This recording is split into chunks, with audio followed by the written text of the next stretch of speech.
हमने यहाँ तक गाइस कर लिया था, आई होप आप लोगों ने पार्ट 1 देख रखा है, ठीक है। तो हमने यहाँ तक कर लिया था कि जो हाना है और जो डॉक्टर सदाओ हैं उनको कोई पर्सन जो है वो दिखाई देता है, ठीक है। और वो पर्सन जो है बेसिकली एक अमेरिकन है, लेकिन उनको ये बात अभी तक पता नहीं है। तो डॉक्टर सदाओ और हाना को जब वो पर्सन दिखाई देता है जो कि कोस्ट पे, जापानीज़ कोस्ट जो है जहाँ पे वो रहते हैं जिसके पास में, तो वो भागते हुए जाते हैं देखने के लिए। पहले तो उनको यही लगा होता है कि वो पर्सन और कोई नहीं बल्कि एक फिशरमैन है, क्योंकि उनके पास में ही फिशरमैन के विलेजेस होते हैं घर के पास में दूसरी साइड, ठीक है। जहाँ पे कोस्टल जापानीज़ कोस्ट होती है, वो जहाँ पे वो पर्सन उन्हें मिला था उसके दूसरे डायरेक्शन के अंदर फिशरमैन के विलेजेस होते हैं वहाँ पे, ठीक है। तो ये इस वाले पैराग्राफ में मैंने ये सारी चीज़ें बता दी थी। तो आई होप मैंने यहाँ तक बता दिया था, है ना। यहाँ तक हमारा हो गया था। यहाँ से हम करते हैं they saw when they came toward him, मतलब जब वो उस व्यक्ति के पास आते हैं। बताइए,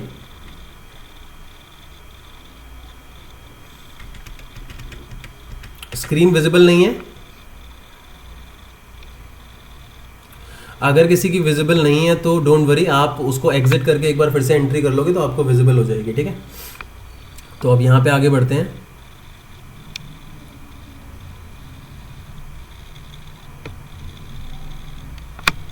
ओके, सो आगे देखो क्या लिखा हुआ है यहाँ पे कि जब वो लोग वहाँ पे आते हैं तो उस पर्टिकुलर पॉइंट ऑफ टाइम पे वो यहाँ पे कुछ गैसेस करते हैं कि somehow the man had manage to come through them, मतलब कि जो जापानीज़ कोस्ट है जहाँ पे वो व्यक्ति बह के आया है वहाँ पे काफ़ी सारे रॉक्स हैं और वो काफ़ी स्पाइक्स से भरे हुए रॉक्स हैं, नोकीले रॉक्स हैं। और अगर वो वहाँ से मैनेज करके किसी तरीके से आया है तो उसके काफ़ी जख्म भी आए होंगे and he must be badly torn, ठीक है। और कई ज़्यादा जख्म उसके आए होंगे, बैडली टॉर्न होगा वो, मतलब कई जगहों पे जख्म आए होंगे, ठीक है। अब इतने में क्या होता है आगे, they saw when they came toward him, मतलब जब वो उसके पास आते हैं तो वो देखते हैं that Indeed it was so, कि मतलब ऐसा ही हुआ है, वो देखते हैं कि ऐसा ही हुआ है। आगे की तरफ बढ़ते हैं guys. The sand on one side of him had already a stain of red soaking through. इसका मतलब क्या है कि बेसिकली एक साइड की जो सैंड होती है जहाँ पे मतलब जो व्यक्ति है जो उनको मिला है वहाँ पे, तो जिस जगह पे वो पड़ा हुआ होता है तो वहाँ की एक साइड की जो सैंड होती है, मतलब एक दूसरी साइड सैंड जो होती है, जो वहाँ की मिट्टी होती है, had a stain of red soaking through, मतलब कि वहाँ पे दाग होते हैं। किस चीज़ के दाग होते हैं? रेड सोकिंग के। अब ये रेड सोकिंग क्या है? बेसिकली उसके ब्लड की यहाँ पे बात हो रही है कि रेड सोकिंग थ्रू उसके दाग होते हैं वहाँ पे, ठीक है, सैंड पे। अब आगे क्या लिखा है? He is wounded, it means कि उसके घाव है। सदाओ जो है वो ये बात एक्सक्लेम करता है और कहता है कि उसके घाव है। And he made haste to the man, he made haste to the man who lay motionless. तो इतने में जो डॉक्टर सदाओ है वो कहते हैं ही मेड हास्ट, मतलब वो बेसिकली बहुत ही जल्दी से डिसीजन लेते हैं, बहुत ही जल्दी से वो लोग वो कोई एक्शन लेते हैं उस चीज़ की तरफ।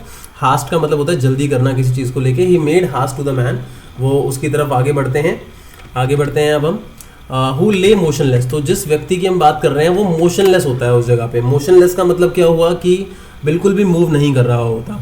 अब his face in the sand, मतलब उस व्यक्ति का जो फेस होता है वो सैंड की तरफ होता है। आगे बढ़ते हैं। An old cap stuck to his head soaked with sea water, मतलब एक ओल्ड कैप होती है, एक पुरानी सी कैप होती है जो कि उसके हेड पे स्टक है, मतलब लगी हुई है। बेसिकली यहाँ पे उसका मतलब है लगा होना। सोक्ड विथ सी वाटर, मतलब उसकी जो कैप उसने पहनी हुई है, मतलब जो वहाँ पे स्टक है उसमें सोक, मतलब पानी जो है वो सोक हो रखा है, मतलब एब्जॉर्ब कर रखा है उस कैप ने। ऑब्वियसली वो बह के आया है तो उसमें पानी सोक्ड होगा, सी वाटर, ठीक है। He was in wet rag of garments, मतलब उसने जो कपड़े पहने हुए हैं उनको बोला गया है he was in wet rags. Rags मतलब फटे पुराने कपड़ों को कहा जाता है, तो वेट रैग्स ऑफ गारमेंट मतलब फटे पुराने कपड़े हैं और जो कि वेट हैं, गारमेंट्स अगेन कपड़ों को ही कहा जाता है। सदाओ stop Hana at his side and turn the man's head, मतलब जैसे ही वो उसके सर को टर्न करते हैं तो वो फेस को देखते हैं। अब देखो मैं हिंदी रीड नहीं करूँगा और डायरेक्टली हम कंटेंट पे जाएंगे, तो आप इंग्लिश रीड नहीं करूँगा ये बोल रहा था, तो आप डायरेक्टली कोशिश करना कि आप खुद इंग्लिश रीड करते रहो अपनी नज़रों से और मैं उसको एक्सप्लेन कर रहा हूँ और मैं कोई चीज़ स्किप नहीं करूँगा, डोंट वरी अबाउट दैट, ठीक है। तो अब वाइट मैन, हाना इतने में विस्पर करती है, थोड़ा धीरे से बोलती है कि ये तो एक वाइट मैन है। वाइट मैन का मतलब होता है ऑब्वियसली अमेरिकन, ठीक है। यहाँ पे वाइट मैन बोला गया है, अमेरिकन बोला गया है, टॉम उसका नेम होता है वो भी लिया गया है, अमेरिकन प्रिजनर ऑफ वॉर भी बोला गया है, ठीक है। तो yes it was a white man, कि ये वाइट मैन है। और ये जो उसकी वेट कैप होती है दोस्तों, फेल अवे, मतलब वो थोड़ी सी दूर गिर जाती है। And there was is yet wet yellow hair, मतलब उसके जो बाल होते हैं, ऑब्वियसली जो कैप है जब वो निकलती है तो थोड़ी सी दूर हो जाती है, और वहाँ पे उसके जो येलो हेयर हैं वो दिखाई देते हैं, जो बहुत ज़्यादा लॉन्ग होते हैं। मे बी शायद वो कुछ दिनों से कटे नहीं होंगे या काफ़ी टाइम से कटे नहीं होंगे। लिखा हुआ है आगे, एज फॉर मेनी वीक्स, जैसे मानो काफ़ी हफ्तों से नहीं कटे हैं, it had not been cut. अब आगे क्या लिखा हुआ है कि उसका जो फेस होता है वो बहुत ही यंग लग रहा है और टॉर्चर्ड भी लग रहा है, मतलब एज में बहुत ज़्यादा बड़ा नहीं होगा वो, लेकिन उसका फेस टॉर्चर्ड नज़र आ रहा है, कि जैसे मानो उसे किसी ने टॉर्चर किया है बहुत ज़्यादा। और उसके फेस पे एक रफ येलो बियर्ड भी होती है। रफ का मतलब है कि ऑब्वियसली प्रॉपरली शेवन नहीं होगी, तो एक येलो बियर्ड भी होती है।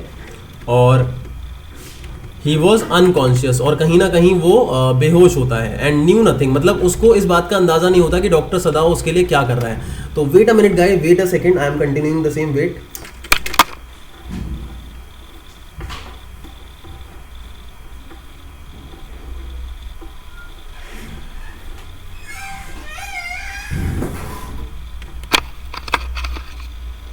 सो सॉरी फॉर दैट, आगे बढ़ते हैं।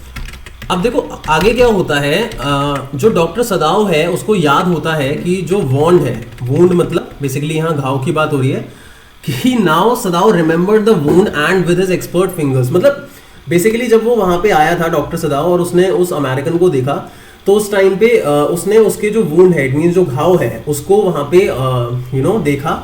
और जब वो उसके पूरे हालात को देखता है और जब उनको पता चलता है कि वो एक अमेरिकन है, तो वो थोड़ा सा शॉक हो जाते हैं और थोड़ी देर के लिए वो इवन पॉज भी हो जाते हैं, कंफ्यूज भी हो जाते हैं कि वो क्या करें। लेकिन इतने में डॉक्टर सदाओ जो है उसको याद आता है उसके घाव के बारे में, अगेन फिर से याद आता है।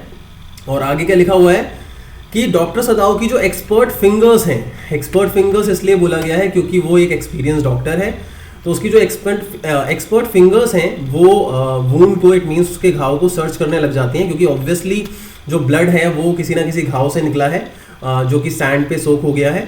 तो उसकी जो एक्सपर्ट फिंगर्स हैं वो जल्दी से उस पर्सन के घाव को सर्च करती हैं, और जो ब्लड है, जैसे ही मतलब उसका हाथ जो है और उसकी जो फिंगर्स है डॉक्टर सदाओ की, वो वूंड को देखती हैं, तो जैसे ही वो छूता है, टच करता है उसके वूंड को, तो जो ब्लड है गाइस वो फ्लो होने लग जाता है फ्रेशली उनके टच करने पे ही। ठीक है, अब देखो आगे क्या लिखा हुआ है कि ऑन द राइट साइड, मतलब जो उनकी लोअर बैक होती है, अमेरिकन की जो लोअर बैक होती है, बैक के नीचे वाला हिस्सा, ठीक है, तो उसका जो राइट साइड होता है, वहां की यह बात हो रही है, वहां पे सदाओ देखता है कि गन का वुंड है। गन का वुंड मतलब उसके जरूर गोली लगी है जिसकी बात की जा रही है, और वो वुंड जो है वो रीओपन हो गया है। तो हो सकता है कि उसकी पट्टी हुई होगी और उसके बाद वो वापस जब वो बह के आया तो उसकी वजह से रीओपन हो गया होगा। तो अगेन वो जो वुंड होता है, वो जो घाव होता है, वो ताज़ा नजर आता है। तो गाइज इसकी प्रोनाउंसिएशन वुंड है, नॉट वाउंड। ठीक है, आगे बढ़ते हैं। और जो फ्लैश है, मतलब जो वो एरिया है, वो जो प्लेस है, मांस का जो हिस्सा है जहाँ पे गोली लगी होगी, वो जो फ्लैश है वो काला पड़ गया है। किससे? पाउडर से। तो गन पाउडर की यहाँ पे बात हो रही है। अगेन गोली जब लगती है तो उसका जो पाउडर है उसकी वजह से काला हो गया है। और हो सकता है कि सम टाइम मतलब ज़्यादा दिन नहीं हुए हैं इस बात को जब उसे ये गोली लगी हुई होगी, और the man had been shot. तो वही बात है कि मतलब ज़्यादा दिन नहीं हुए हैं जब वो जब उसके गोली लगी होगी। और हैड नॉट बीन टेंडेड मतलब कि उसके घाव की बिल्कुल भी केयर नहीं की गई।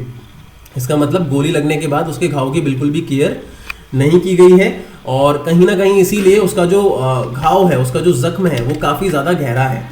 और आगे क्या लिखा है देखो, और बहुत ही बैड चांस था उसके लिए बहुत ही बदकिस्मती की बात थी कि उसका घाव इतना ज़्यादा गहरा था। उसके बाद जो रॉक था, जो ऑब्वियसली जो जापानीज कोस्ट थी उसके पास जो नोकीला रॉक था, उसकी वजह से क्या हुआ, जो वूंड था, जो घाव था, वो और ज़्यादा बेकार हो गया। हैड स्ट्रक द वूंड, मतलब कि जो रॉक्स हैं, जो नोकीले वहाँ रॉक्स थे, उन्होंने वूंड को क्या करा, स्ट्रक मतलब स्ट्राइक किया, एक तरीके से हिट किया। ठीक है, जिसकी वजह से उसका जो घाव है वो और ज़्यादा जख्मी वो हो गया।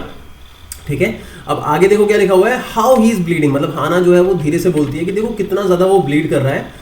तो हाना यहाँ पे धीरे से बोलती है, विस्पर्ड का मतलब होता है बहुत धीमी आवाज़ में बोलना, और थोड़ी सी सीरियस वॉइस होती है गाइस, वो सोलेम वॉइस होती है। अब इस टाइम तक हुआ क्या है कि जो कोहरा है वो पूरा का पूरा कंप्लीटली, जो पूरा का पूरा वहाँ का इन्वायरमेंट है उसको कवर कर चुका है। वहाँ का जो एरिया है वो पूरा कोहरे से कवर हो चुका है। और डॉक्टर सदाओ कह रहा है कि at this time of day, मतलब इस टाइम पे कोई भी वहाँ पे नहीं आता है। इवन जो फिशरमैन है वो भी अपने घर पे जा चुके होंगे, और यहाँ तक कि जो चांस बाय चांस जो बीच कॉम्बर्स होते हैं गाइस, बीच कॉम्बर्स उनको बोला जाता है जो बीच पे घूमते रहते हैं और जो भी बीच के आसपास कोई भी प्रेशियस चीज़ नज़र आती है या कोई वैल्यूएबल चीज़ नज़र आती है तो उसको बीनते हैं। ये बेसिकली बीच कॉम्बर्स का काम होता है। तो आगे बढ़ते हैं। तो वो ये कह रहा है कि ज़रूर जो बीच कॉम्बर्स हैं वो भी वहाँ से जा चुके हैं, would have considered the day at an end, मतलब उनका भी जो काम है, उनका जो रूटीन है वो खत्म हो चुका है। अब आगे देखो क्या लिखा हुआ है कि डॉक्टर सदाओ जो है वो मटर करता है। मटर का मतलब होता है बेसिकली किसी बात को बोलना, ठीक है, मटर करना, वैसे आहिस्ता से बोलना कि हमें क्या करना चाहिए इस मैन के साथ। तो ऑब्वियसली वो अब सोच रहा है, ऑब्वियसली वो कॉन्फ्लिक्शन के अंदर है कि उसे क्या करना चाहिए, क्योंकि वो पर्सन अमेरिकन है और मैंने आपको पार्ट 1 में बताया था कि उस वक्त जापान और अमेरिका के बीच में वॉर चल रहा था और जापानीज और अमेरिकन जो थे वो कट्टर दुश्मन थे और वो अगर उसकी मदद करता है उस अमेरिकन की तो वो कहीं ना कहीं एक ट्रेटर कहलाएगा, वो एक गद्दार कहलाएगा। तो उसके माइंड में कंफ्यूजन होती है कि उसे क्या करना चाहिए उस मैन के साथ। लेकिन कंफ्यूजन के बावजूद जो उसके ट्रेन हैंड्स होते हैं वो कहीं ना कहीं जैसे मानो कुछ सर्च कर रहे होते हैं, अपना काम कर रहे होते हैं। अब देखो क्या लिखा है, train hands seemed of their own will to be doing, क्योंकि ऑब्वियसली वो एक ट्रेन सर्जन है और उसके जो हैंड्स हैं वो इतने ज़्यादा ट्रेंड हो चुके हैं, इतने ज़्यादा हैबिचुअल हो चुके हैं कि जब भी कोई वुंडेड पर्सन दिखाई देता है, जिसके कोई वूंड है, कोई वूंड ऑब्वियसली उसे फील होता है अपने हाथ के अंदर, तो वो अगेन उसे टटोलने लग जाते हैं। तो ये वो सोच भी रहा है और साथ के साथ उसके जो ट्रेन हैंड्स है वो काम कर रहे हैं अपना। what they could to stanch the fearful bleeding, stanch का मतलब यहाँ स्टॉप है कि जो ब्लीडिंग हो रही है उसको रोकने के लिए उसके जो हाथ है वो क्या कर सकते हैं, उसके हाथ जो है उस वूंड को टटोल रहे हैं ये देखने के लिए। अब देखो होता क्या है, इतने में ही पैक्ड, मतलब जो डॉक्टर सदाओ है वो क्या करता है, जो वूंड है, जो घाव है, उसे सी मॉस से, मतलब समुद्र की जो काई है उससे थोड़ा सा भर देता है। दैट स्ट्रीव्ड द बीच, स्टार्च का मतलब है स्टॉप, मतलब रोकना, ठीक है। तो उसके हाथ में एकदम से समुद्र की काई आती है जिससे वो क्या करता है, वो उसको भर देता है, जो घाव है उस पर उस सी मॉस को लगा देता है और वो काई जो है वो बीच के आसपास ही होती है। अब स्ट्रीव्ड का मतलब क्या होता है दोस्तों, to cover with things scattered, ठीक है, मतलब कहीं ना कहीं वो बीच जो होता है वो सी मॉस से स्ट्रीव्ड होता है, जो कोस्टल एरिया है। स्ट्रीव्ड का मतलब होता है to cover with things scattered, मतलब जो चीजें हैं वो फैली हुई हैं और उससे कवर्ड है। तो यहाँ बीच जो है वो सी मॉस से स्ट्रीव्ड है, इट मीन्स कवर्ड है। तो ऑब्वियसली वो सी मॉस लेके उसे वूंड में लगा देता है, घाव पे लगा देता है। आगे जैसे ही वो सी मॉस को लगाता है घाव पे अपने हाथों से, तो जो मैन है वो थोड़ा सा मोन करता है। मोन का मतलब होता है थोड़ा सा मिमियाते हुए चिल्लाना, ठीक है, करहाना कह सकते हैं हिंदी में, पेन के साथ। इन स्ट्यूपोर, स्ट्यूपोर का मतलब क्या होता है, स्ट्यूपोर होता है बेसिकली एक अनकॉन्शियस स्टेट, मतलब एक ऐसी स्टेट हमारी जब हम बिल्कुल भी अपने होशो आवाज में नहीं होते, तो वो पेन से चिल्लाता है लेकिन वो उठता नहीं है, ठीक है। ऑब्वियसली उसे दर्द होता है तो वो थोड़ा मौन करता है क्योंकि वो जिंदा है, लेकिन वो उठता नहीं है, बेहोशी की हालत में ही ऐसा करता है। अब आगे क्या लिखा है, the best thing that we could do would be to put him back in the sea, मतलब इतने में सदाओ जो है वो अपने आप से आंसर करते हुए कहता है कि सबसे ज्यादा जो सही चीज होगी वो ये है कि इसे वापस क्या किया जाए, सी के अंदर डाल दिया जाए। अपने आप से वो आंसर करता है, डॉक्टर सदाओ अपने आप को बोलता है कि इसे अगर हम वापस सी में डाल देंगे तो यही सबसे सही चीज होगी। पहले उसके माइंड में यही चीज आती है। अब ऐसा क्यों आता है, कहीं ना कहीं ये आगे आएगा। अब जो ब्लीडिंग है वो स्टॉप हो चुकी है क्योंकि उसने सीमॉस लगा दिया है, तो एक टाइम के लिए जो ब्लीडिंग है वो स्टॉप हो चुकी है। अब फॉर द मोमेंट वो थोड़ा सा खड़ा होता है और जो डॉक्टर सदाओ है वो खड़ा होता है और उसके जो हाथ है उस पर सैंड जो है जो लग गई है उससे वो डस्ट करता है हाथों को, इस तरीके से वो हिलाता झाड़ता होगा अपने हाथों को, ठीक है। आगे है yes undoubtedly that would be best, इतने में हाना कहती है कि हाँ यही सबसे सही चीज होगी। तो guys if someone is watching a video on YouTube when we happen to upload it, please make sure that you subscribe our channel, hit the bell icon for the latest notifications। Guys आगे बढ़ते हैं। हाना said, मतलब जो हाना है वो ये बात कहती है कि हाँ यही सबसे ज्यादा सही चीज होगी। तो दोनों के दोनों जो है वो कॉमनली यही चीज सोच रहे हैं कि इसको अगर हम समुद्र में डाल देंगे तो यही सही चीज है। तो ऐसा वो क्यों सोच रहे हैं, क्या रीजन है? ऑब्वियसली अगर वो उसको अपने घर पे लेके जाते हैं तो वो फंस सकते हैं, उनको ट्रेटर समझा जा सकता है क्योंकि उस टाइम पे अमेरिका और जापान के बीच में वॉर चल रहा है और वर्ल्ड वॉर 2 का टाइम है और दे आर ट्रू एनिमीज, है ना। आगे बढ़ते हैं। हाना स्टेडली बोलती है ये चीज़। अब स्टेडली का मतलब होता है दोस्तों एक कंट्रोल मैनर के अंदर बोलती है वो। लेकिन जब हाना ये बात बोलती है कि हाँ यही सबसे सही रहेगा, तो वो बस देखते रहती है स्ट्रेट डाउन, मतलब नीचे की तरफ देखते रहती है उस मोशनलेस मैन को, उस अमेरिकन को, लेकिन वो करती नहीं है ऐसा, मतलब इवन दोनों में से कोई भी नहीं करता। दोनों ये बात बोलते हैं कि सबसे बेस्ट चीज ये होगी कि हम इसे समुद्र में वापस डाल दें, लेकिन दोनों में से कोई भी बिल्कुल भी मूव नहीं करता उसको समुद्र में वापस डालने के लिए। अब आगे बढ़ते हैं कि जो डॉक्टर सदाओ है ऑब्वियसली वो कहता है कि अगर हमने एक वाइट मैन को अपने घर में रखा तो हमें अरेस्ट किया जा सकता है, और अगर हमने इसे as a prisoner turn him का मतलब है दे दिया, कि टर्न हिम का मतलब यहाँ दोस्तों ये हैंड ओवर करना पुलिस को, ठीक है। If we turn him over as a prisoner, मतलब एज अ प्रिजनर हमने इसे दे दिया, तो ऑब्वियसली ये फिर भी मर जाएगा, सर्टेनली डाई। तो सदाओ सेट सबसे सही चीज यही है कि सबसे काइंड चीज यही है, सबसे ज्यादा जो सिंपैथी वाली चीज है वो यही है कि इसे सी में डाल दो, क्योंकि अगर हम इसे लेके जाएंगे तो बेसिकली हम अरेस्ट हो जाएंगे, ठीक है, और इवन ये तो मरेगा ही मरेगा, लेकिन अगर हम इसे एज अ प्रिजनर भी दे देंगे तो भी ये मरना ही है ना। तो अल्टीमेटली सबसे काइंड चीज यही है कि इसको हम वापस सी में डाल दें, would be to put him back into the sea, Hana कहती है।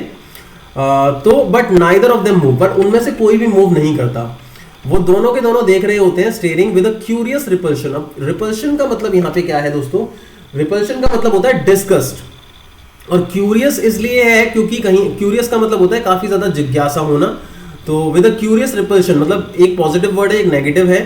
तो रिपल्शन इसलिए क्योंकि डिस्गस्ट है, क्योंकि वो एक अमेरिकन है तो इसलिए वो डिस्गस्टेड भी फील कर रहे हैं, अच्छा बिल्कुल भी फील नहीं कर रहे हैं, बेकार फील कर रहे हैं। और क्यूरियस इसलिए क्योंकि कहीं ना कहीं वो समझ नहीं पा रहे हैं कि उन्हें क्या करना चाहिए। तो वो दोनों के दोनों देख रहे हैं उस क्यूरियस रिपल्शन के अंदर, डिस्गस्ट फीलिंग के साथ भी और क्यूरियस फीलिंग के साथ भी, अपॉन द इनर्ट फिगर। अब इनर्ट का मतलब होता है मोशनलेस, जो मूव ना कर रही हो। तो ऑब्वियसली जो अमेरिकन था वो बिल्कुल भी मूव नहीं कर रहा था, वो मोशनलेस था उस टाइम पे, तो इसके बारे में बोला गया है। अब हाना इतने में, अब देखो उन्हें यहां तक मैं आप लोगों को बता दूं कि वो एक अमेरिकन सोल्जर है, ये बात उनको सही तरीके से अभी पता नहीं चली है, अब आगे की तरफ पता चलेगी उन्हें वो कौन है। तो हाना इतने में पूछती है व्हाट इज ही, मतलब ये क्या है, डिस्गस्ट के साथ वो पूछती है कि भाई ये क्या है, मतलब वो उस व्यक्ति की बात हो रही है कि ये कौन है। अब इतने में जो डॉक्टर सदाओ कहता है कि there is something about him, कि कोई ऐसी चीज है जो मुझे ये शो कर रही है कि ये एक अमेरिकन है, सदाओ कहता है। अब वो उसकी बैटर्ड कैप लेता है, बैटर्ड कैप का मतलब बहुत ही भीगी हुई जो कैप है उसकी बात हो रही है, जो सोक्ड है पानी से, वो उसकी कैप को लेता है और कहता है yes they are almost gone. और हाँ एक और चीज कि उस पे कुछ फेंट लेटर्स लिखे हुए थे, जो ऑलमोस्ट गॉन मतलब लगभग मिट चुके थे, लेकिन फेंट बहुत हल्की हल्की लेटरिंग थी उसके ऊपर। लेटरिंग का मतलब होता है यहाँ पे अक्षरों से लिखा हुआ था। अब आगे क्या लिखा है, अ सेलर, मतलब वो एक सेलर है, वो व्यक्ति कौन है, एक अमेरिकन सेलर है। मैं बता देता हूं फिर से, देखो यहां पे लिखा है व्हाट इज ही, तो यहां पे हाँ बोलिए,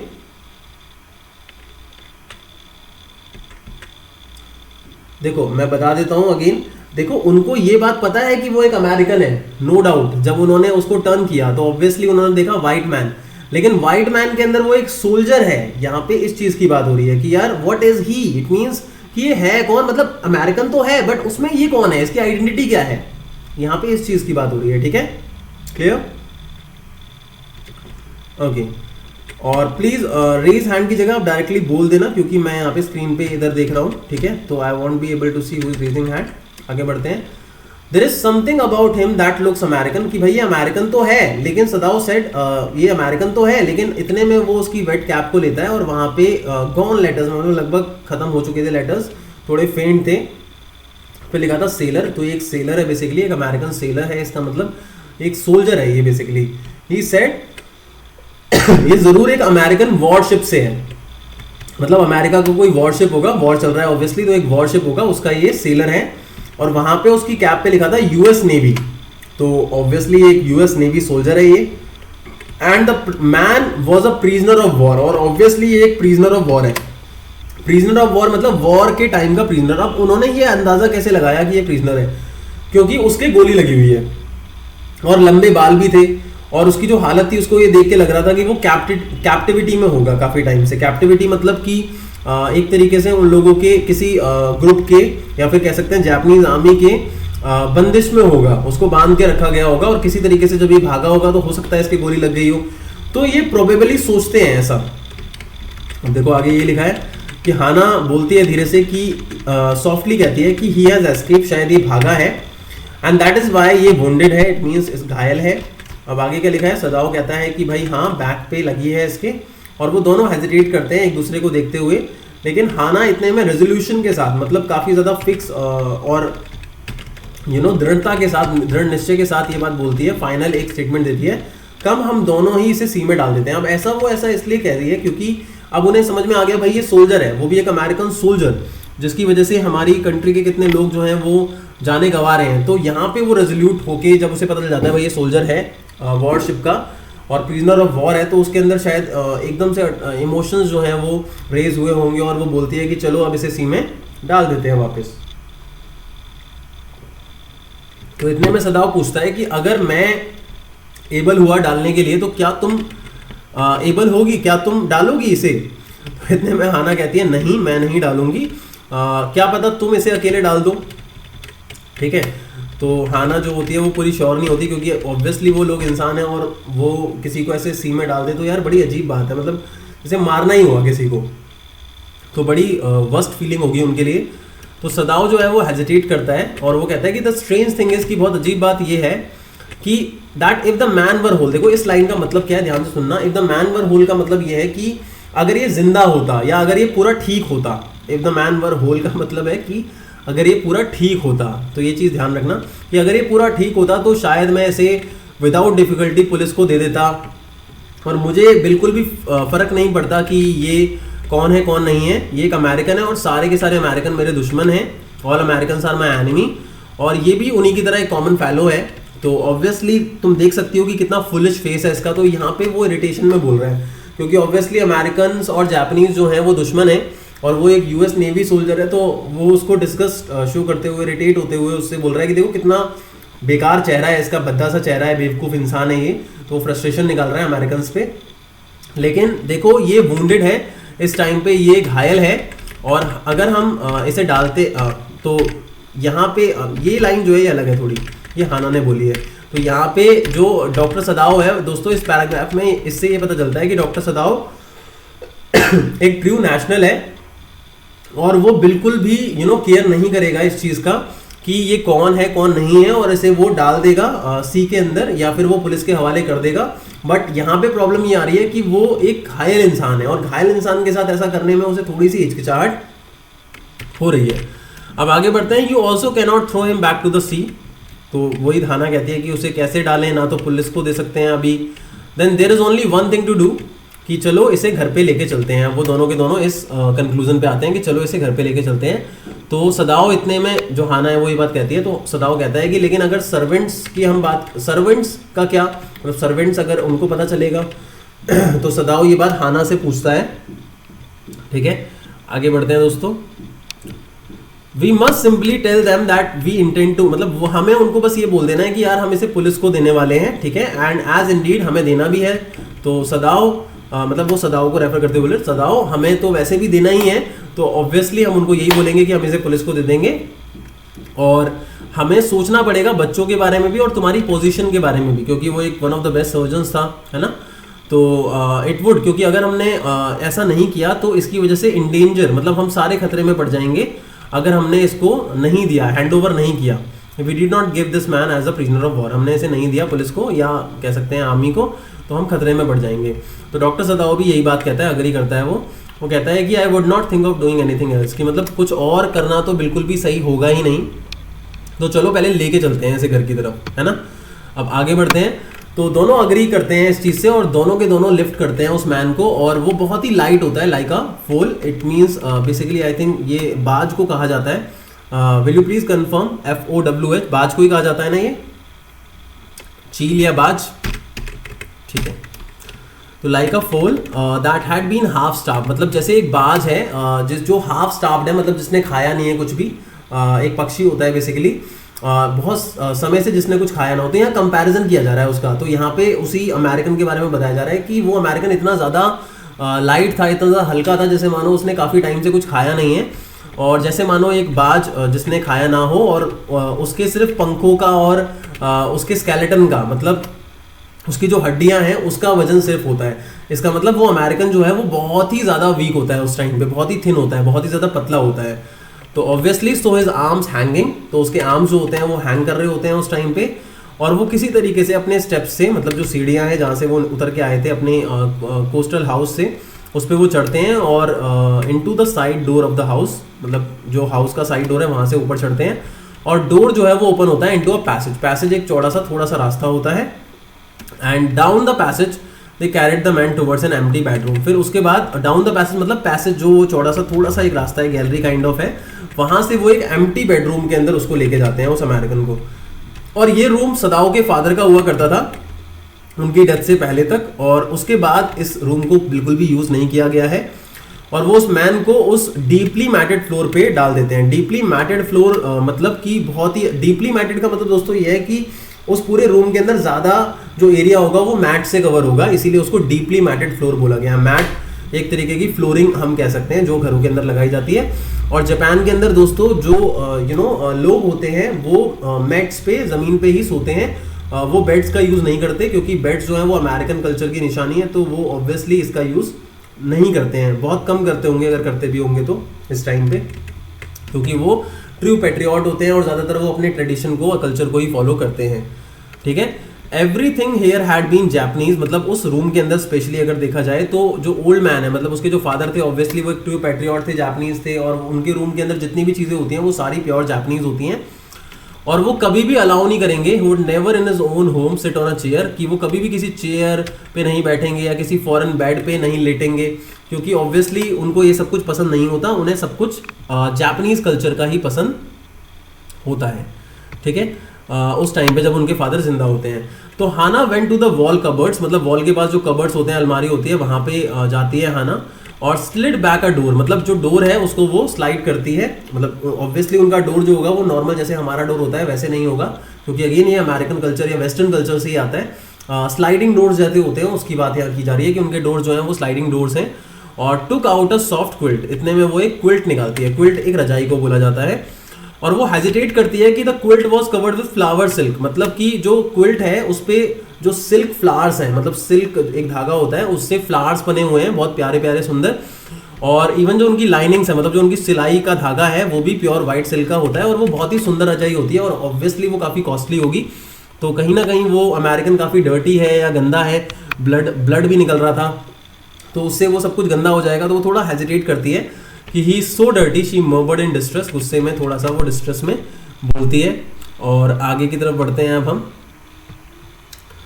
तो इतने में सदाओ कहता है कि तुम सही कह रही हो, इसको पहले हमें ज़रूर वॉश करना चाहिए, he had better be washed, और अगर तुम गर्म पानी लेके आ जाओ तो मैं इसे वॉश कर दूंगा। तो हाना कहती है कि मैं बिल्कुल भी सह नहीं पाऊंगी, बियर नहीं कर पाऊंगी कि तुम इसे टच करो, और हम एक काम करते हैं, सर्वेंट्स को बता देते हैं कि वो ये व्यक्ति यहाँ पे है। और यूमी जो उनकी मेड है वो कहती है कि मैं उसको बताती हूँ, और वो थोड़ी देर के लिए बच्चों को छोड़ के मतलब बच्चों को ख्याल रखती है ज़्यादातर वो, तो बच्चों को छोड़ के थोड़ी देर के लिए आ जाएगी और वो शायद इसको वॉश कर देगी। तो सदाओ जो है वो कंसिडर करता है थोड़ी देर के लिए, कहता है कि हाँ बिल्कुल तुम सही कह रही हो, ही अग्री, तुम यूमी को बताओ और मैं दूसरे जो नौकर हैं उनको इसके बारे में बताता हूँ। ठीक है, यहाँ तक हो गया हमारा, आगे बढ़ते हैं।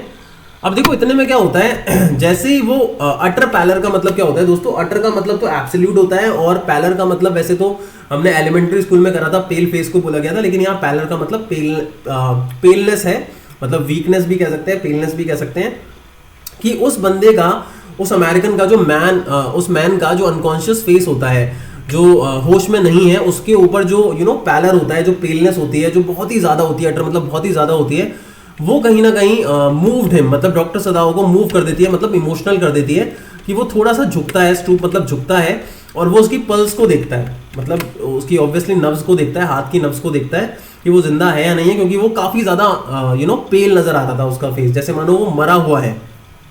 अब आगे क्या लिखा है, इट वॉज फेंट, मतलब उसकी जो पल्स होती है, उसकी जो नर्व्स होती है वो बहुत ही फेंट होती है, बहुत हल्की सी होती है, लेकिन कहीं ना कहीं होती है, तो मतलब वो जिंदा होता है। तो इतने में ही पुट हिज हैंड, मतलब बोला गया है कि उस मैन की जो कोल्ड ब्रेस्ट है, मतलब छाती जो है कोल्ड, जो काफ़ी ज़्यादा ठंडी पड़ी हुई है, क्योंकि समुद्र की लहरों से जो ठंडी है वहाँ से बहते हुए वो आया है, तो काफ़ी ठंडी पड़ी हुई है उसकी छाती जो है। तो उस पर वो जब टच करता है, अपना हैंड लगाता है, तो ऑब्वियसली उसका जो हार्ट होता है, उसका जो दिल होता है, वो भी कहीं ना कहीं अलाइव होता है, मतलब धड़क रहा होता है। आगे बढ़ते हैं। तो इतने में डॉक्टर सदाओ जो है, उस वक्त हाना भी वहीं खड़ी है, तो डॉक्टर सदाओ कहता है कि यार ये मर जाएगा अगर हमने इसे ऑपरेट नहीं किया, तो ये मर जाएगा, सदाओ कहता है कंसिडर करते हुए कि the question is whether he will not die anyway. देखो अब यहाँ पे क्या बोला गया है कि भाई अगर इसे ऑपरेट नहीं किया गया तो वो मर तो जाएगा ही, सदाओ ये बात कह रहा है। अब सदाओ अपने आप से क्वेश्चन कर रहा है कि the question is whether he will not die anyway, कि अगर ये मतलब वैसे नहीं मरा, जैसे मान लेते हैं अगर हमने इसे ऑपरेट नहीं करा तो मर ही जाएगा, लेकिन अगर ऑपरेट करा तो शायद दूसरे तरीके से भी वो मर ही जाएगा, क्योंकि ऑपरेट करने के बाद भी ऑब्वियसली जो पुलिस है वो इसे मार ही डालेगी, हम इसे हैंड ओवर करेंगे तो ये तो मरना ही है, तो दोनों रास्तों से ही मरेगा। तो हाना इतने में थोड़ा सा चिल्लाती है, फियर में थोड़ा डरी हुई, वो कहती है कि इसे बचाने की कोशिश मत करो, अगर ये बच गया, अगर ये जिंदा रह गया तो क्या होगा। तो इतने में डॉक्टर सदाओ कहता है what if he should die, मतलब अगर हमने ऑपरेट नहीं किया और तो मर गया तो। और इसका एक दूसरा सेंस भी हो सकता है कि अगर हमने इसे ऑपरेट किया और तब मर गया तो ये चीज आपको अभी आगे क्लियर होगी कि इसका सेंस क्या है, अभी आगे वाले लाइंस के अंदर ये चीज क्लियर होगी। अब आगे सदाओ कहता है कि अगर ये मर गया तो, ठीक है, अभी हम इसको ये भी कंसिडर कर सकते हैं कि अगर हमने इसे ऑपरेट नहीं किया, जैसे ये पहली देखो लाइन क्या आ रही है, मैं फिर से रिपीट कर देता हूँ कि हाना चिल्लाती है और कहती है कि इसे सेव मत करो, अगर ये बच गया तो इतने में डॉक्टर सदाओ कहता है अगर ये मर गया तो। अब वो किस सेंस में बोल रहा है, ऑपरेट करते हुए मरने के सेंस में या बिना ऑपरेट करने के, ये आगे आएगा। आगे बढ़ते हैं। सदाओ कहता है ही स्टूड गेजिंग, मतलब वो बेसिकली देख रहा है, डॉक्टर सदाओ जो है वो देख रहा है टॉम को, gazing down on the motionless man, मतलब उस मोशनलेस मैन को। टॉम अभी नाम उसका क्लियर नहीं हुआ है, आगे जाके क्लियर होगा। This man must have extraordinary vitality और he would have been dead by now, मतलब इसके बारे में वो कहता है डॉक्टर सदाओ कि यार इस व्यक्ति में ना एक एक्स्ट्रा ऑर्डिनरी वाइटलिटी है, मतलब एक पावर या एक इंपॉर्टेंस है, किसी तरीके का पावर है, कोई स्ट्रेंथ है, वरना इतना सब कुछ इसके साथ हो गया है, अब तक तो ये मर जाता, मतलब पता नहीं क्या है इसके अंदर कि ये अभी भी बचा हुआ है, वरना अब तक तो ये मर गया होता है, इसमें कुछ एक्स्ट्रा ऑर्डिनरी बात है जैसे मानो। But then he was very young, और वो काफी यंग भी था, जो अमेरिकन है, परहैप्स नॉट येट 25, मतलब शायद अभी 25 साल का भी पूरे तरीके से वो नहीं हुआ होगा, वो गैस कर रहे हैं उसकी एज के बारे में। अब इतने में देखो हाना ने क्या बोला, you mean die from the operation. तो हाना पूछती है कि तुम मतलब कैसे मरने की बात कर रहे हो, कि कैसे, मतलब क्या ऑपरेशन से मरने की बात कर रहे हो, कि ऑपरेशन से मर गया तो हाना ये बात पूछती है। तो डॉक्टर सदाओ कहता है हाँ ठीक है। तो यहाँ हमारे को क्लियर हो गया डॉक्टर सदाओ किसकी बात कर रहा था। जब हाना कहती है कि अगर ये बच गया तो ऑपरेशन के बाद, तो डॉक्टर सदाओ कहता है कि अगर ये मर गया तो मतलब ऑपरेट करते हुए मर गया तो ये बात हो रही थी। आगे बढ़ते हैं। हाना कंसाइडर्ड दिस डाउटफुली, तो हाना थोड़ी सी कहीं ना कहीं डाउटफुल होती है कि क्योंकि कहीं ना कहीं वो एक बेस्ट सर्जन है, ऑब्वियसली बचा तो लेगा ही वो, बट स्टिल कुछ कहा नहीं जा सकता। And when she did not answer Sadao turn away, मतलब जब हाना उसकी बात पे कुछ नहीं कहती तो सदाओ वहां से हट जाता है, चला जाता है। अब इतने में क्या वो लिखा है देखो, at any rate something must be done with him, मतलब डॉक्टर सदाओ कहता है कि भाई कुछ ना कुछ तो करना ही होगा, पहला काम तो यही है कि इसे वॉश करना पड़ेगा। अब डॉक्टर सदाओ रूम से निकल जाता है और हाना जो है उसके पीछे पीछे जाती है, क्योंकि ऑब्वियसली वो काफी ज्यादा डरी हुई होती है और वो एक अमेरिकन के साथ वहां अकेले नहीं रहना चाहती। वही लिखा है आगे, ये पूरा का पूरा वही लिखा है कि वो एक वाइट मैन के साथ अकेले नहीं रहना चाहती है। और he was the first she had seen, मतलब वो ये कह रही है वो यहाँ पे जो हाना है वो ये सोच रही है कि ये जो अमेरिकन है, ही वॉज द फर्स्ट, मतलब ये अमेरिकन जो है पहला अमेरिकन है किसके बाद, जब वो अमेरिका से गई थी उसके बाद, मतलब अमेरिका में दोनों पढ़े हैं ना, तो अमेरिका से निकलने के बाद ये पहली बार एक अमेरिकन है जिसको हाना ने देखा है। And now he seem to have nothing to do with those, मतलब कि उसका ये कहना है कि भाई अब मेरे लिए अमेरिकन मायने नहीं रखते, एक टाइम था जब मैं वहां थी, मैं उनको जानती थी अमेरिकन को, तो वो एक अलग टाइम था, लेकिन अब सारे के सारे जो एनिमल्स अमेरिकन है वो मेरे दुश्मन है। Obviously he was her enemy, और ये भी मेरा दुश्मन ही है, और ये मेरे लिए एक मैनेस है। मैनेस का मतलब कहीं ना कहीं एक प्रॉब्लम है, चाहे ये जिंदा है तब भी मेरे लिए एक प्रॉब्लम है, और चाहे ये मरा हुआ है तब भी ये मेरे लिए एक प्रॉब्लम ही है, ठीक है, भयानक है मेरे लिए ये। तो यहाँ पे डॉक्टर सदाओ और हाना की बातों से यही रिप्रेजेंट हो रहा है कि वो अमेरिकन को बिल्कुल पसंद नहीं करते। ऑब्वियसली वॉर के टाइम पे उनको बहुत कुछ सहना पड़ रहा है पूरे जापान को, ठीक है, इसीलिए। And she turn to nursery, इतने में नर्सरी मतलब वो प्लेस जहाँ बच्चे खेल रहे होते हैं उनके, तो इतने में नर्सरी के डायरेक्शन में जो हाना है वो जाती है, ऑब्वियसली यूमी जो उनकी मेड है उनको कॉल करने के लिए।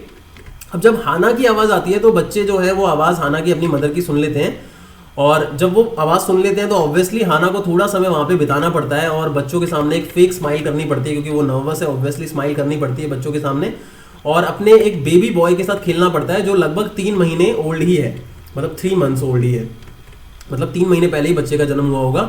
अब क्या लिखा है, over the baby soft black hair, मतलब जो बच्चे के हेयर होते हैं she motioned with her mouth, मतलब जब वो सहला रही होती है हाना उस अपने बच्चे के, अपने लड़के के बालों को, तो she motioned with her mouth मतलब कि वो बोलती है। मोशन विद हर माउथ ये थोड़ा अलग तरीके से लिखा गया है, लेकिन इसका मतलब है कि वो बोलती ही है। और यूमी को वो क्या कहती है, कम विद मी, मेरे साथ आओ, ठीक है। इतने में यूमी क्या करती है, यूमी कहती है कि मैं बेबी को बेड पे लिटा देती हूँ। यूबी रिप्लाई करती है और वो रेडी है सोने के लिए। और इतने में she went with Yumi into the bedroom, वो बेडरूम में जाते हैं। जो नर्सरी मतलब जिस जगह पे बच्चे खेलते हैं उसके साथ में बेडरूम होगा बच्चों का, वहां पे जाते हैं। And stood with the boy in her arms while Yumi spread the, मतलब उस टाइम पे जब यूमी बिस्तर लगा रही होती है, स्लीपिंग क्विल्ट्स लगा रही होती है, रजाइयाँ लगा रही होती है या बिस्तर तैयार कर रही होती है सोने का बच्चे का, तो उस टाइम पे जो हाना है वो बच्चे को लेके खड़ी रहती है और वो बिछा देती है ऑब्वियसली जो फ्लोर है जहाँ पे बच्चा सोएगा, और वहाँ पे let the baby between them, मतलब जो क्विल्ट्स उसने बिछाए हैं उसके बीच में बच्चे को सुला देती है। अब आगे देखो क्या लिखा हुआ है, then Hana led the way quickly, इतने में हाना बाहर निकलती है क्विकली, और वो किचन से होते हुए सॉफ्टली टू द किचन जब जा रही होती है तो वहां पे उसे दो सर्वेंट्स दिखाई देते हैं जो काफी डरे हुए होते हैं, जिनको उनके मास्टर ने अभी भी बताया है कि वहां पे एक अमेरिकन उनको मिला है, ठीक है। अब ओल्ड गार्डनर जो होता है, तो इन्फॉर्म कर दिया है डॉक्टर सदाओ ने सर्वेंट्स को, उनका एक सर्वेंट होता है जिसका यहाँ पे बोला गया है ओल्ड गार्डनर। तो जो ओल्ड गार्डनर होता है वो भी एक हाउस सर्वेंट है। Pulled the few hairs on his upper lip, इसका मतलब क्या है ध्यान से सुनना। जैसे कई बार हम घबरा रहे होते हैं तो हम अपने होठ को चबाने लग जाते हैं डर के मारे, ऐसे ही यहाँ बोला गया है कि वो इतना डरा हुआ होता है कि pulled the few hairs on his upper lip, की अपर लिप को चबाना तो छोड़ो, जो लिप के ऊपर के हेयर है वो उनको भी चबा रहा होता है। पुल्ड का मतलब यहाँ पे च्यू से ही है गाइस, ठीक है। तो मतलब वो ऑब्वियसली जो ओल्ड गार्डनर है वो थोड़ा सा डरा हुआ होता है। अब आगे की तरफ बढ़ते हैं। अब वो गार्डनर देखो सुपरस्टिशियस होता है, थोड़ा सा अंधविश्वासी होता है, उसकी बातों से ये बात झलकता है। क्या लिखा है, the master ought not to heal, मतलब कि हमारे मालिक को इसके वुंड्स को हील नहीं करना चाहिए, इसको ठीक नहीं करना चाहिए, भरना नहीं चाहिए व्हाइट मैन के। वो ब्लंटली कहता है, मतलब साफ तौर पर कहता है हाना से कि यार इसको मर जाने देना चाहिए, मतलब कि ये जो अमेरिकन है इसको मरने दो। और पहले तो देखो इसको गोली लगी, वो शॉट गोली लगी, फिर ये सी पे, मतलब सी ने इसको अपने उसमें ले लिया, वेव्स ने इसको लपेट लिया अपने पास, और फिर रॉक्स ने भी इसको कहीं ना कहीं और ज्यादा वुंडेड किया, इट मींस घायल किया। तो तुम समझ ही सकते हो कि जो नेचर है वो इसके साथ नहीं है। एंड द मास्टर, अगर मास्टर जो है वो इसके घाव को भरेंगे तो ध्यान रखना कि जो गन है, जो गन ने इसके साथ किया, जो सी ने इसके साथ किया, ये सब हमारे से क्या लेंगे, रेवेंज लेंगे। तो इसका रेवेंज मतलब बदला लेंगे। तो इसका मतलब यहाँ पे ओवरऑल ये बात क्लियर हो रही है दोस्तों कि जो वो ओल्ड गार्डनर है वो सुपरस्टिशियस का मतलब कहीं ना कहीं अंधविश्वासी होता है। आगे बढ़ते हैं। I will tell him what you say, Hana courteously, यहाँ पे गाइस एक वर्ड है that is courteously, that is not courteously, that is courteously, ठीक है। मतलब बहुत ही प्यार से जो हाना है वो रिप्लाई करती है, रिस्पेक्टफुली रिप्लाई करती है। और she herself was also frightened, वो भी कहीं ना कहीं डरी हुई होती है, मतलब वो उस ओल्ड गार्डनर को बहुत ही रिस्पेक्टफुली रिप्लाई करती है और वो खुद भी थोड़ी सी डरी हुई होती है। And although she was not, मतलब हालांकि जो हाना है वो सुपरस्टिशियस नहीं होती उस ओल्ड गार्डनर की तरह, लेकिन जैसे वो डर रहा होता है वैसे हाना भी डरी हुई होती है। अब आगे क्या लिखा हुआ है, could it ever be well. अब देखो हाना जो है क्वेश्चन कर रही है अपने आप से कि क्या ये सही होगा, एक दुश्मन की हेल्प करना, क्या ये सही होगा। नेवरदलेस मतलब कभी नहीं हो सकता। तो इतने में शी टोल्ड यूमी, मतलब जो यूमी है उसको वो कहती है कि थोड़ा सा हॉट वाटर लो अपने साथ, थोड़ा गर्म पानी लो और रूम की तरफ लेके आओ जहां पे ये व्हाइट मैन है। तो जो हाना है उसके साथ यूमी जाती है और वो पार्टीशंस को खोलते हैं। सदाओ अभी भी वहां पे नहीं होता, भारी होता है डॉक्टर सदाओ। और यूमी जब पीछे पीछे जाती है उसके, तो जो वुडन बकेट है जिसमें वो पानी लेके जा रही है वो उसके साथ लेके जाती है गर्म पानी की। और जब वो व्हाइट मैन के पास पहुंचते हैं तो जो यूमी है वो देखती है उस व्हाइट मैन को, तो क्या लिखा है, शी सॉ हिम, कि वो अमेरिकन को देखती है और हर थिक लिप्स फोल्डेड, मतलब उसके जो मोटे मोटे लिप्स होते हैं, यूमी के मोटे मोटे लिप्स की बात हो रही है, फोल्डेड देमसेल्फ, वो फोल्ड हो जाते हैं इनटू स्टबर्ननेस, मतलब उसका जो लिप का एक्सप्रेशन है वो जिद दिखा रहा है। मतलब जैसे मानो वो अपने जो मुंह, अपने जो होठ हैं उनको स्टबर्ननेस के साथ, मतलब जिद्दपन के साथ फोल्ड कर लेती है, ठीक है। तो इसका मतलब यहाँ पे ये शो किया जा रहा है कि जो यूमी है वो बिल्कुल भी तैयार नहीं होती उस व्हाइट मैन को वॉश करने के लिए। तो she was not interested in washing that white man, that American. Obviously वो एक जापानीज है और वो कभी भी एक व्हाइट मैन की हेल्प नहीं करना चाहती, यही एक रीजन है। तो यहाँ पे लिखा हुआ है नेवर वॉश्ड अ व्हाइट मैन, मैंने कभी किसी व्हाइट मैन को वॉश नहीं किया, शी सेड, और मैं इसको नहीं करूंगी वॉश, ये बहुत ही डर्टी इंसान है। गंदा इंसान है, बहुत बेकार इंसान है, मैं इसको बिल्कुल भी नहीं करूंगी।